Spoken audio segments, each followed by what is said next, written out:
ôi lư thà bọn miền đây chia bọn chẳng ao đó tao nói che cái lại nâng theo bánh cái lại nâng tôi bọn chẳng ao đã na vì na đó rồi nhìn sạch trừ rồi bọn này luôn nơi lư tắc đây bọn tôi mòn theo bánh ngò bọn hả tắc đây bọn tôi mau cho con trai mai luôn nơi ba đây tôm tập ăn nâng nắp bọn na มีสู้ปกไม้บางปอถึงออกนี้สถานภาพเชิงยำเป็นนี่คือการอันนั้นตรงโจในปั๊มเปิลไงใหญ่ไงหัวตะเวียมเปิลไงพวกยังการต่างเปียกติดมนในไงสอกนั้นจังหวะดอแล้วเวียมเปิลไงใหญ่ให้สู้ทาบานทูเนอจ่าเชิงคือเวียมันนี่แหละครับพี่เขมรไม่รู้จักที่ต่ำที่สูงนะครับเขมรเนรคุณเงินบาทไทยนะครับดูครับเขมรเอาแบงค์ร้อยของไทยเนี่ยไปใส่เท้าใส่ตีนขยี้ดูพฤติกรรมของคนเขมรครับพี่เนาะมนุษย์ป้าเขมรคนนี้บ่าวกีตาร์ตามเขามาครึ่งปีแล้วท่านผู้ชมนะครับตั้งแต่ไทยกับเขมรนะครับมีการทะเลาะกันนะครับนางเขมรคนนี้ก็เริ่มแรกก็เอาแบงค์20ก่อนนะครับมาครั้งนี้เอาธนบัตรแบงค์ร้อยนะครับมาใส่เท้าเหยียบขยี้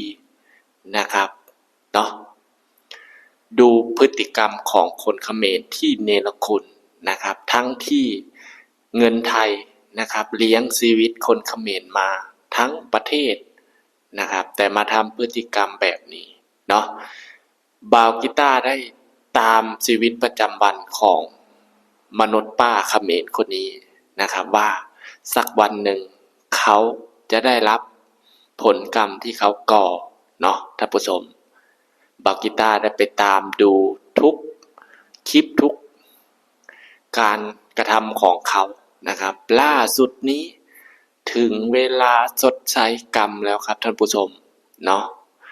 นางเขมรนางนี้นะครับเป็นโรคเท้าเปื่อยท่านผู้ชมเนาะ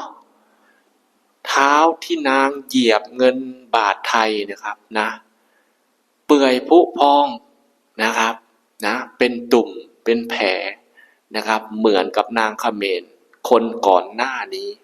นะครับที่เป็นตุ่มผุพองเปื่อยไปทั้งกระตนกระตัวนะครับนี่แหละครับมนุษย์ป้าคนนี้ก็ลายที่3ท่านผู้ชมเนาะที่เอาเงินแบงค์ร้อยไทยนะครับโดยที่ไม่รู้ว่ารูปของใครอยู่ในธนบัตรไทยนะครับนะเขมรเขาไม่รู้นะครับนะเพราะว่าอะไรเพราะว่าเจ้าของเขมรนี่เขาก็มีนะครับเจ้าของเขานี่แต่เขาไม่เคารพนะเขาไปเคารพฮุนเซนคนที่ไม่ใช่เจ้านะครับเจ้าแท้ๆของเขมรนี่คนเขมรเขาไม่นับถือนะครับนะคือพูดง่ายๆคือรูปหัวก็ได้นะครับเจ้าของเขมรเนาะ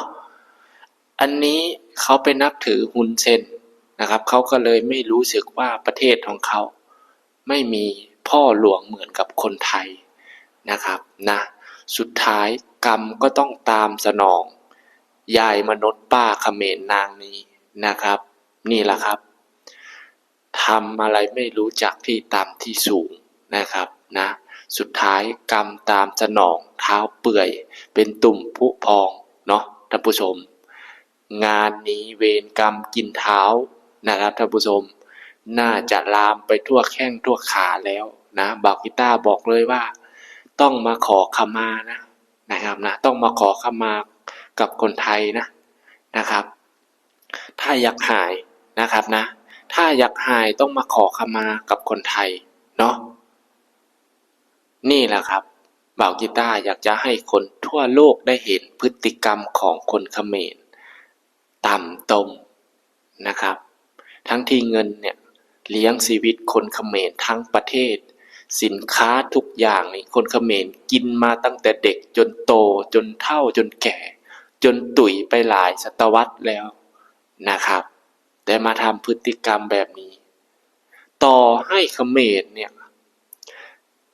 จะ100 ปีพันปีเขมรก็ยังขาดเงินบาทไทยไม่ได้ขาดสินค้าไทยไม่ได้นะครับทุกวันนี้คนเขมรเขาก็ยังใช้เงินบาทไทยใช้สินค้าไทยนะครับนะ อย่าลืมนะครับแรงงานเขมรที่มาทำงานอยู่ในประเทศไทยยังใช้เงินบาทไทยยังส่งเสียพ่อแม่ส่งเสียเลี้ยงครอบครัวอยู่นะครับแต่ดูครับคนเขมรประเทศนี้เอาเงินไทยไปใช้แต่กลับเอาเงินไทยไปย่ำยีนะครับนี่แหละครับบอกีต้าจะให้มาดูกรรมตามสนองนางเขมรมนุษย์ป้าคนนี้นะครับนะเท้าเปื่อยท่านผู้ชมเป็นไงครับกรรมตามสนองที่เขาเหยียบเงินไทยเนาะมารับชมคลิปของนางได้เลยท่านผู้ชม มีสู้ปกไม้บางปอนถึงออกนี้สถานภาพเชิงยมเป็นนี่คือการอันนั้นตรงโจในปั๊มเปิลไงใหญ่ไงหัวตะเวียมเปิลไงบอกยังการต่างเปียติดมนในไงสอกนั้นจังมาดอแล้วเวียมเปิลไงใหญ่ให้สู้ทาบานทูเนอจ้าเชิงคือเวียมันบานทูเต้บางปอนถึงออกนี้เนี่ยมือเลยจ้าเวียห้ามอย่างนั้นนะอันนี้ห้ามอันนี้เห็นสวรรค์ที่ไปยกไม่ลังปังสตอยแต่มาดองจ้าเนี่ยแบบหลังให้เวียนเลยแต่ชื่อคลังจังเองแต่บานเลทน้ำมันนะเลทน้ำเปรจังเต้คือเห็นบานดาวตัดเตอติดบอดบานเลบบิ้งบางปอนถึงออกนี้คือดาบานเต้คือยมดาวโอกูแต่มาดองคือยมดาวเต้คือยมกอลดูเจออย่างตั้งกอลดูตาใหญ่ดาวโหจังแต่มาดองจ้าเนี่ยถึงออกนี้นี่ให้บานน้ำเปรก็เลบเต้ตบดำใบกับเอาชื่อคลังนะคนตายมาสมัยนั้นคือยมบานเตอเป็ดเป็นนิดไอ้เฮาเอาเฮาจังเตอเป็นนิดเช้านะcái bông chimยมเฉินเหมือนเต้นเยอะเตอลางประมวยปงไงเนาะbông chimเป็นนี่แหละครับพี่ๆกรรมตามสนองมนุษย์ป้าเขมรคนนี้แล้วนะครับนางไม่รู้จักที่ต่ำที่สูงเอาเงินไทยไปย่ำยีทั้งที่เงินไทยเลี้ยงชีวิตคนเขมรเลี้ยงชีวิตตัวเองเลี้ยงชีวิตครอบครัวเนาะดูความต่ำตมของประเทศนี้บอกีต้าจะแซะไปให้โลกรู้เลยว่าประเทศนี้ไม่มีศีลธรรมไม่มีมนุษยชนมันมีมนุษยธรรมอะไรเลยนะครับปากบอกว่าอยากได้สันติภาพนะครับแต่มาทำพฤติกรรมสร้างความเกลียดชังสร้างความเชื่อให้ลูกหลานเกลียดคนไทยเกลียดประเทศไทยคิดแล้วว่าคนไทยเขาจะง้อเขมรเนาะอันที่จริงอะเขมรนะมันง้อประเทศไทยเพราะว่าอะไร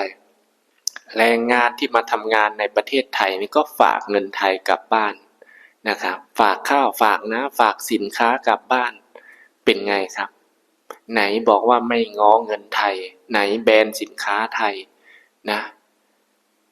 โอ้โหปากไม่ตรงกับใจครับนี่แหละครับท่านผู้ชมเวรกรรมมีจริงครับพี่ๆนี่แหละครับสุดท้ายเท้าเปื่อยแขนเปื่อยตนตัวเปื่อยเนาะกรรมตามสนองนะครับพี่ๆคิดว่ายังไงครับจะสงสารไหมมนุษย์ป้านางนี้นะครับทำพฤติกรรมแย่นะครับนี่แหละเขาเรียกว่าเขมรไม่อย่างนั้นเขาไม่เรียกว่าเขมรนะท่านผู้ชมนะสมชื่อเขมรจริงๆนะครับทำอะไรไม่คิดเนาะขนาดประเทศใหญ่ๆที่เขาเป็นพันธมิตรกับไทยเนี่ยเขายังไม่เคยกล้าที่จะไปทำขนาดนี้รู้ไหมว่ามันมีรูปของพระเจ้าอยู่หัวอยู่นั่นนะครับถ้าอยู่ในประเทศไทยนี่เขมรนางนี้ไม่รอดนะครับนะอาจไม่แน่อาจจะทำงานอยู่ในไทยก็ได้